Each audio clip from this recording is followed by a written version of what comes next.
శక్తిపీఠాల్ని దర్శించుకున్నంత ఫలమని చెబుతారు. ముగ్గురమ్మల మూలపుటమ్మ, సృష్టిలోని ఎల్ల జీవులకు అమ్మ ఎల్లమ్మ, చల్లని తల్లి బల్కంపేట ఎల్లమ్మ.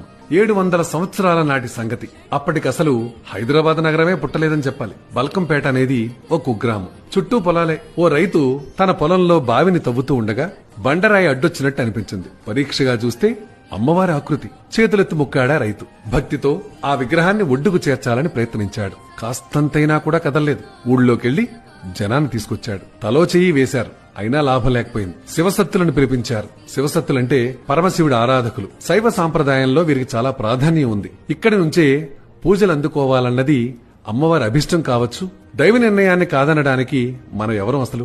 సలహా ఇచ్చారు శివసత్తులు. అమ్మవారిని రేణుకాంబగా గుర్తించింది వీళ్లే. మూల విరాట్టు బావి లోపల ఉండటంతో భక్త జనం ఒడ్డున నిలబడే పూజలు చేసేవారు. కొంతకాలానికే రేణుకా ఎల్లమ్మ మహిమలు చుట్టుపక్కల ప్రాంతాలు